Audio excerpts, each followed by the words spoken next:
Love the Lord your God and keep his requirements, his decrees, his laws, and his commands always.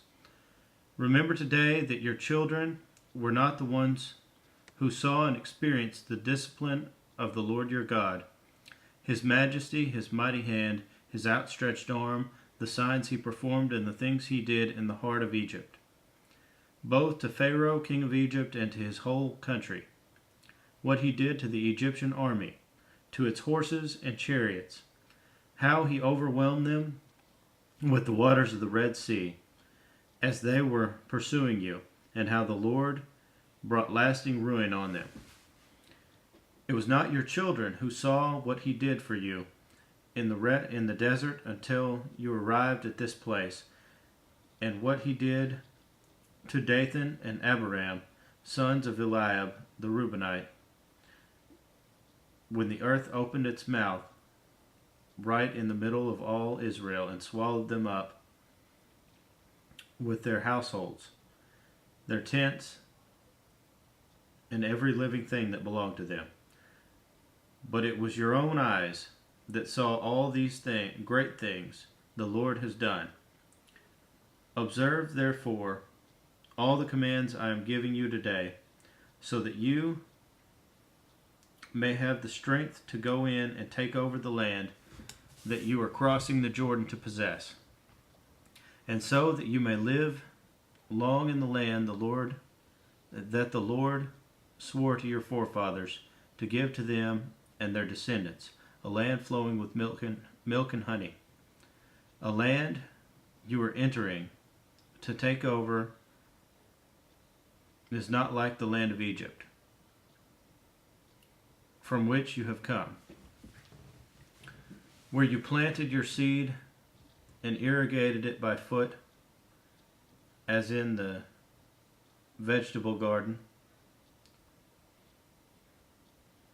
But the land you are crossing the Jordan to take possession of is a land of mountains and valleys that drinks rain from heaven. It is a land the Lord your God cares for. The eyes of the Lord your God are continually on it, from the beginning of the year to its end. So if you faithfully obey the commands I am giving you today, to love the Lord your God and to serve him with all your heart and with all your soul, then I will send rain on your land in its season, both autumn and spring rains, so that you may gather in your grain, new wine and oil. I will provide grass in the fields for your cattle, and you will eat and be satisfied. Be careful, or you will be enticed to turn away and worship other gods and bow down to them. Then the Lord's anger will burn against you, and he will shut the heavens so that it will not rain, and the ground will yield no produce, and you will soon perish from the good land the Lord is giving you. Fix these words of mine in your hearts and minds. Tie them as symbols on your hands and bind them on your foreheads. Teach them to your children, talking about them when you sit at home, and when you walk along the road, and when you lie down and when you get up. Write them on the door frames of your houses and on your gates, so that your days and the days of your children may be many in the land that the Lord swore to give your forefathers, as many as the days that the heavens are above the earth.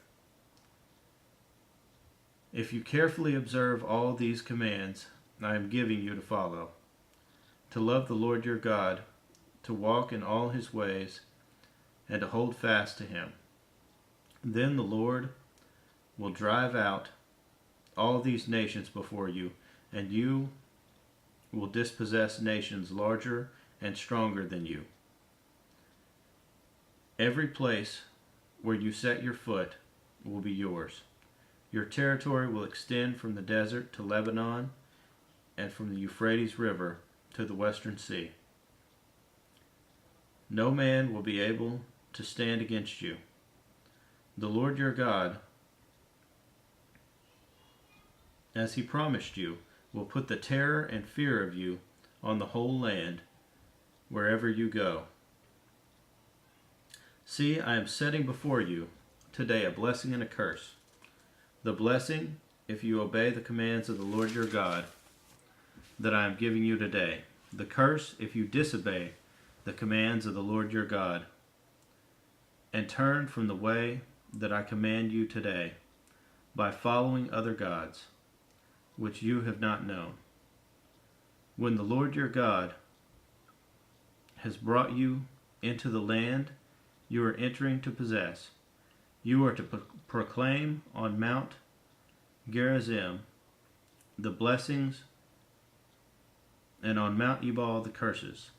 As you know, these mountains are across the Jordan west of the road